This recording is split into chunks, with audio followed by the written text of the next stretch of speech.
Dharla news 24। ভারতে পালানোর সময় 11 বাংলাদেশিকে রেখে পালিয়েছে দালাল। বৈষম্য বিরোধী ছাত্র আন্দোলনের গণ অভ্যুত্থানে পদত্যাগ করে দেশ ছেড়েছেন সাবেক প্রধানমন্ত্রী শেখ হাসিনা। এরপর থেকে অস্থিরতার মধ্যে রয়েছেন আওয়ামী লীগের নেতাকর্মীরা।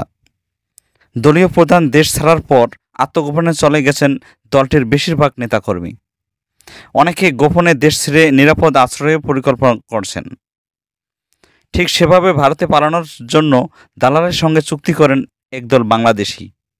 তবে তাদের মধ্যে পৌঁছে না দিয়ে শেষ পর্যন্ত সুন্দরবনে ফেলে রেখে পালিয়েছে দালাল।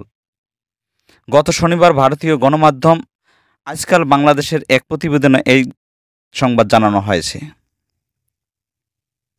এতে বলা হয়েছে, বাংলাদেশ থেকে পালিয়ে সুন্দরবনে আশ্রয় নেন 5 শিশুসহ 11 জন বাংলাদেশি। পরে বন বিভাগের কর্মীদের হাতে ধরা পড়েন তারা। বেআইনিভাবে ভারতে প্রবেশের অভিযোগে তাদের আলিপুর আদালতে পেশ করা হয়েছে।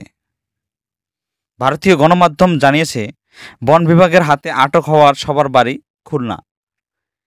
শেখ হাসিনা পদত্যাগের পর অস্থিরতার মুখে ভারতে পালানোর চেষ্টা করেন তারা।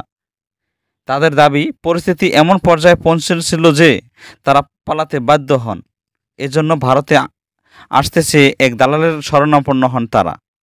গ্রেপ্তারকৃত এক বাংলাদেশি মহিলার অভিযোগ, ভারতে পালাতে দালালের সঙ্গে তাদের ৪৫,০০০ টাকা চুক্তি হয়।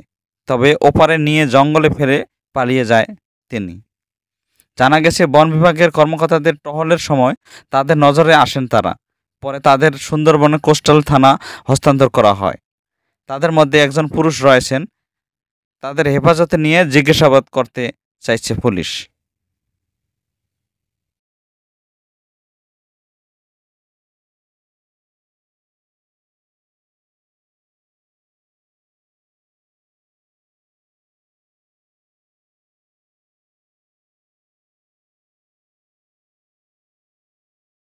প্রতিদিন দেশ ও দেশের বাহিরের ইতিহাস, ঐতিহ্য, শিক্ষা, সংস্কৃতি, বিনোদন, ব্যবসা, বাণিজ্য, কৃষি, খেলাধুলা ও রাজনীতি সহ সকল প্রকার নতুন নতুন সংবাদ নিয়ে 24 ঘন্টা আমরা আছি আপনার সাথে।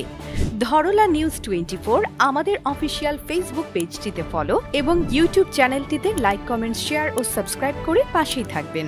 ধরলা নিউজ 24, নতুন আলোর সন্ধানে।